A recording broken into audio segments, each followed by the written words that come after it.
പൊതുയോഗത്തിൽ നടത്തിയ വീട്ടിൽ പോയി ചോദിക്ക് പ്രയോഗത്തെ ന്യായീകരിച്ച് മുഖ്യമന്ത്രി. ചോദ്യം ചോദിക്കേണ്ട വേദിയല്ല പൊതുയോഗമെന്നാണ് വാദം. മുഖ്യമന്ത്രിയുടെ മറുപടിയിൽ വിഷമമില്ലെന്ന് ചോദ്യം ചോദിച്ച CPM പ്രവർത്തകൻ ദാസ് പി ജോർജും വ്യക്തമാക്കി. മുഖ്യമന്ത്രിക്ക് സമനില തെറ്റിയെന്നാണ് പ്രതിപക്ഷത്തിന്റെ വിമർശനം. നിങ്ങൾ എല്ലാവരും ശ്രദ്ധിച്ച കാര്യമാണ്, കേരളത്തിന്റെ ആവശ്യം വളരെ കൂടുതലാണ്. അത് വീട്ടിൽ പോയി ചോദിച്ചാൽ മതി. ഇതാണ് മുഖ്യമന്ത്രിയുടെ കോന്നിയിലെ വിവാദത്തിനിടയാക്കിയ പരാമർശം. പൊതുയോഗത്തിലല്ല ചോദ്യം ചോദിക്കേണ്ടതെന്നും ചോദിച്ചയാൾ തെറ്റ് തിരിച്ചറിഞ്ഞിട്ടുണ്ടെന്നും മുഖ്യമന്ത്രി പറഞ്ഞു. അങ്ങനെ ചോദ്യം ചോദിക്കാനല്ലോ പത്രസമ്മേളനമല്ലോ പൊതുയോഗം എന്ന് പറഞ്ഞാൽ. പൊതുയോഗത്തിൻ്റെതായ മര്യാദയുണ്ട്. പക്ഷെ ഞാൻ പറഞ്ഞപ്പോൾ അദ്ദേഹത്തിന് മനസ്സിലായല്ലോ. അതിനെ അദ്ദേഹം മാധ്യമപ്രവർത്തകരോടും പറഞ്ഞത് അത്രയും അതിനെ കാണേണ്ടത്.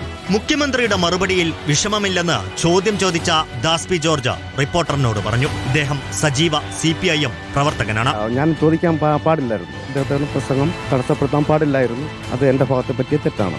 സംഭവം ആയുധമാക്കുകയാണ് പ്രതിപക്ഷം. ജനം തെരുവിൽ മറുപടി നൽകുമെന്ന് VD സതീശൻ. മുഖ്യമന്ത്രിക്ക് സമനില തെറ്റിയെന്ന് KC വേണുഗോപാൽ. പരാജയം ശരിയായിട്ടും മനസ്സിലായ മുഖ്യമന്ത്രിക്ക് സമനില തെറ്റിയിരിക്കുകയാണ്. ഇതിനപ്പുറം വലിയ തെളിവ് വേണോ? സമനില തെറ്റുന്നത് ആർക്കെന്ന് എല്ലാവർക്കും അറിയാമെന്നാണ് മുഖ്യമന്ത്രിയുടെ മറുപടി. സമനില തെറ്റുന്ന ആർക്കാണെന്ന് നല്ലോണം കണ്ടുകൊണ്ടിരിക്കുന്നുണ്ടല്ലോ ആളുകൾ. എനിക്ക് സമനില തെറ്റേണ്ട കാര്യമൊന്നുമില്ല. News desk reporter.